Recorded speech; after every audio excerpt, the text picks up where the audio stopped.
1, 2, 3. I don't know. I get to say, guess what my husband just did? Uh-oh. He bought me a truckload of shit. Chocolate. You're not allowed to say that on YouTube. Yes, I am. Today is February 22nd, Thursday, February 22nd. And we didn't put it in tubs like we did last year and put it in my van. We borrowed my brother's pickup truck and we got 2-year-old cow manure.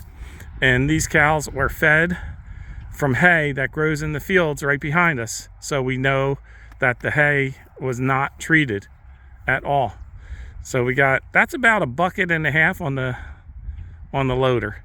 And the ground is real soft. So for me to drive on the ground to get it here. And what are you going to do with all this there, wife? I'm going to put some in my orchard, some in my vegetable garden, and some is going in the big potato patch. And some's going to my compost pile, right? Oh, yeah. You got to activate my compost pile. Yeah. And how long have you been waiting for this? Are you happy? I'm happy. Smile for the people. You know, what did you get your wife for Valentine's Day? Yeah. All right. And who's going to shovel all that crap? Oh, you are? Yeah. Oh, no. I'll shovel it and you can wheel it. Oh, okay. And she put air in the tires of the wheelbarrow. So I know she's really excited about this. So you started planting or you're getting ready to plant now? It's still February. Our frost date's May 15th, Zone 7A. I am starting onion seeds in the house, followed quickly by broccoli, cauliflower, and cabbage.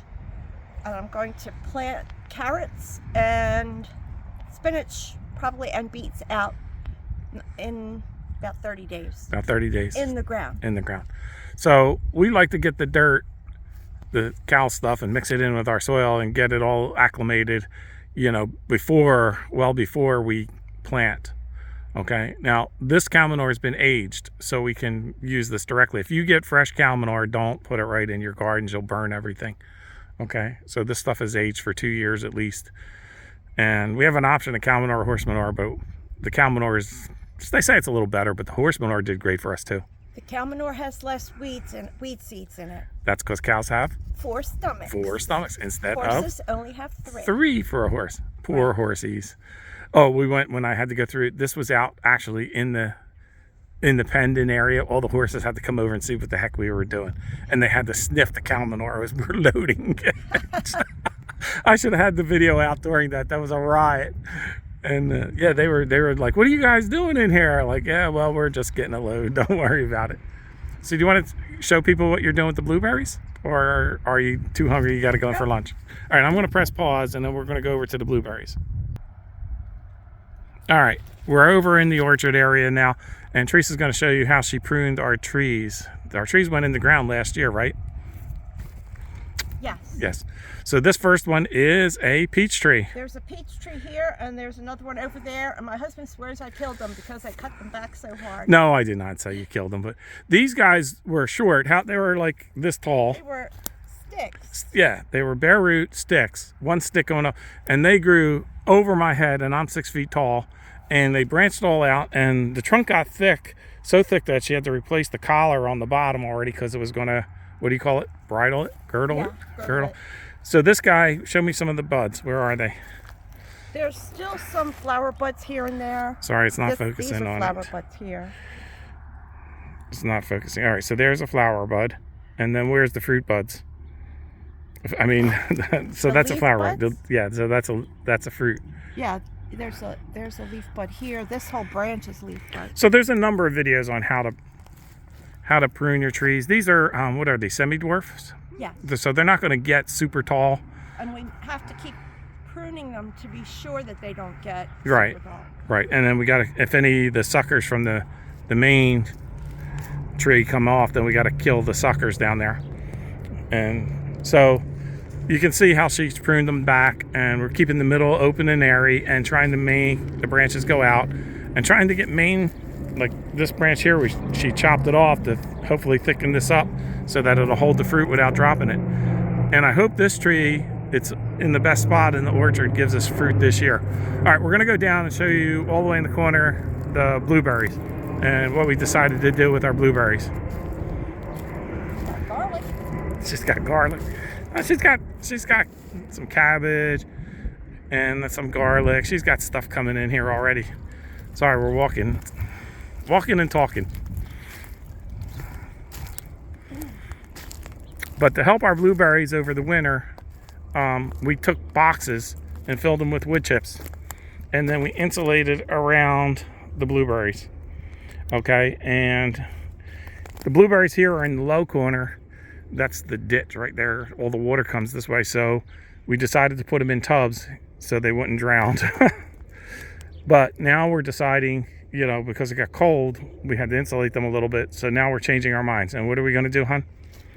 Well, we're going to try and build up the bed in here as high as the topsoil, the soil level in the tubs. So we're going to about 1.5 feet. So we're going to get some dirt in here. And then what are all these trees? What the heck?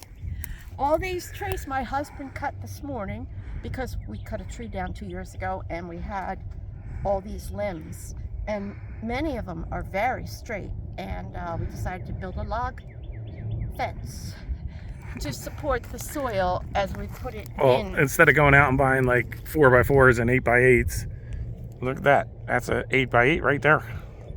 10-footer too. So we're going to put it along the fence like that. You can see those two. We'll brace them up, and then we're going to put another one on top of that, even higher. And then this is going to become like a little island here, and that'll keep the blueberries up out of the water. And we can eventually plant maybe 2 more bushes in there. Yeah, we'll try and have a little more room for 2 more bushes. Yeah. So anyhow, that's the next little project. It never ends with us. I don't know where she gets all these ideas from. And then I have to build some kind of network to put to support bird netting. Bird to keep netting. Birds out, and some kind of opening so we can get in and out to get the blueberries. I've actually got an old pop-up canopy. I got the metal frame from it, and I think I'm going to try and use that. So anyhow, and we already have the netting, I think.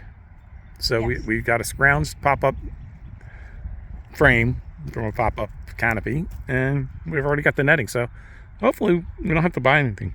But these blueberries, tell me about the blueberries. They're doing pretty good, aren't they? They may flower. Some of them do have flower buds on them. I pruned them. I pruned some dead twigs off. I wouldn't say branches. And kind of pruning them a little bit to shape to have sturdy branches that'll support the blueberries. You don't want a lot of little twiggy things sticking out because they're just going to make leaves. It's going to make leaves, okay.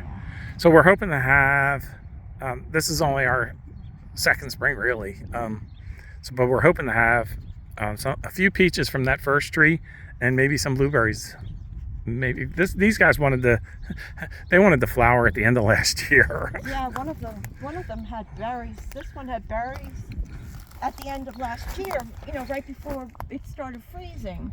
And obviously the berries couldn't mature because it got too cold. So it was really very mixed up. So we're hoping that they like this location, in other words. And anyhow, that's what we're doing. Teresa's inside the house. She's got her racks out and all her pots are going in. She just was sterilizing all her pots, and she's getting ready with her heating mats and all that to start her seeds. We're a little late because we took a short vacation and went to Florida to my brother's house. He bought a house in Florida, so we took a quick trip down there. So we're a little behind schedule, but we'll catch up. Our garden here gets full sun and things take off once they get out here. But anyhow, our strawberries are still alive and doing okay. Hopefully we'll get a lot of strawberries again this year. They're over here in the orchard. All that run there, sorry for pointing, that's all strawberries. Yeah, and I'm actually, the next warm day, maybe next week or the week after, I'm going to start a spraying regimen because we had so many tarnished plant bugs they would nibble on the berries as they were starting to ripen and just deform them. Yeah. So I'm going to have to spray in the evening, this organic spray, before, like after the pollinators go to bed. and then spray like once every 10 days, once every 2 weeks. Yeah, this is our first time in Delaware planting, and we got attacked by every kind of bug imaginable. Yes, we did. And these trees, Teresa saved the lives of these trees because the Japanese beetles were 100% defoliating the trees, stripping them off. They would have killed everything. And then something is in the ground and it goes around the trunk of the tree and eats the bark and all that. A vole attacked one of the peach trees underground. I didn't see it until I was kind of pushing back the soil, and one of the roots had been chewed on about 2 inches in length. So then I started spraying with a vole repellent, which is castor oil, and that's organic as well. And they apparently don't like digging through dirt that has castor oil in it. Yeah. Well, Teresa talks to her trees and plants, so they tell her when something's going on, and she's out here every day with them. And it's nice at age 69 that we're both in good health and we can do this, and it's great. And she is a champ, and she's growing all our fruits and vegetables for us. So, and we had so many things last year that we had so much of, we gave a ton away for free. We had a table out front in our driveway with free stuff on it. So cross your fingers. This will be a first year for blueberries and peaches. I'm really excited about that. I don't know if the apples and the pear tree, cherry tree, persimmon, I don't think we're going to get any of those this year, but that first peach tree, I'm crossing my fingers. We might get a few. Maybe it'll get big enough and they won't drop off. Anyhow, it's Teresa and Charlie, Garden for Two. We're here in Delaware. We document these videos just to keep it for us because we're too old to forget. Oh, yeah, in the vegetable garden, we're checking right now because it's like the end of February, but last year I went back and looked on the video. On February 10th last year, our asparagus was up like an inch, and we don't see any signs of asparagus. No, it's been a colder winter, so the asparagus knows when to come up. And not to mention it got flooded twice with the heavy storms. I dug emergency ditches. Anyhow, that's other videos. But yeah, our asparagus was up February 10th last year, and I documented that last year. But we're on asparagus watch now. Okay? All right, Charlie and Teresa, Garden for Two. Thank you for watching. If you have any questions, put it in the comments. I check them all the time. All righty. Bye-bye.